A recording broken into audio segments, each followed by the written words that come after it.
Hi everyone, my name is Rita Nieves and I am currently a support facilitator for a South Florida school. And today I'm going to be addressing some of the professionals' dispositions that I believe, that in my opinion, I believe that a successful educator should have. And some of the ones that I believe that I actually possess at this moment, I try to spark curiosity for on my students for when I'm doing a lesson. I try to make a video, make it super fun, so that way they're excited to learn and to grab the new knowledge. I also dedicate that I'm also very dedicated towards my my profession. I try to always go the extra mile with my students as well with the teachers that I work with. I am compassionate. I advocate for my students as well as the teachers that I work with as well, and I try to teach my students to advocate for themselves. I try to guide them through problem solving process because I know many of the students that I work with, they don't have that, so it's very imperative that I work with them and get them prepared, especially my fifth graders going to middle school. I always demonstrate a professional conduct. I promote equality with my students, especially in the area that I lived at. It's very diverse, so we have a lot of students from different cultures. I try to implement that as much as I can around around my lesson plans and my activities, so that way they feel included. I show that's one of the ways that I show respect towards my students, and I always have high expectations for my students as well as the teachers and educators that I work with.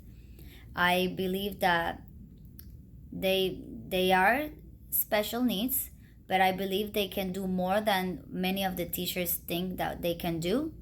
All they need is that positive support and that dedication towards their job, and they always can ask me for extra support, and I try to help them as much as I can. What disposition do I think I need to work on? I think the one that, in my opinion, one of the ones that is really a little bit difficult and challenging is reflecting on your own lesson plans, or after a lesson, or if you give a workshop of a training, reflecting on that as well. That's I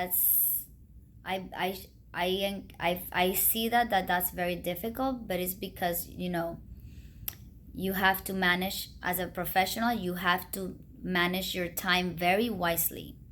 And nowadays there's more work and more extra work that we're currently doing that we didn't used to do a few years ago.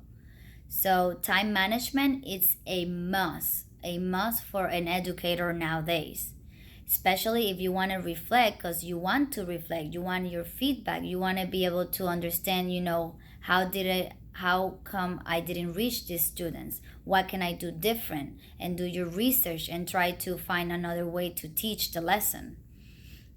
And one of the ways that I can do my time management is, by prioritizing and looking at due dates. And what does a professional look like and how do they behave? Well, according to, based on the school that I work at, they have an employee code of conduct, and the state of Florida has a guidelines for ethics behavior.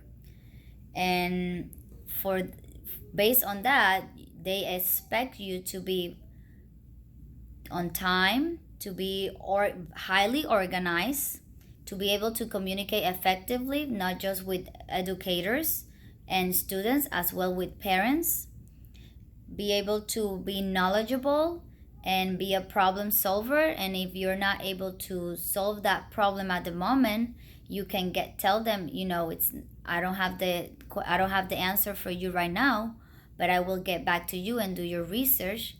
And especially when, my position is a support, I give extra support to the students and the educators as well. And always be very helpful towards others. Thank you very much.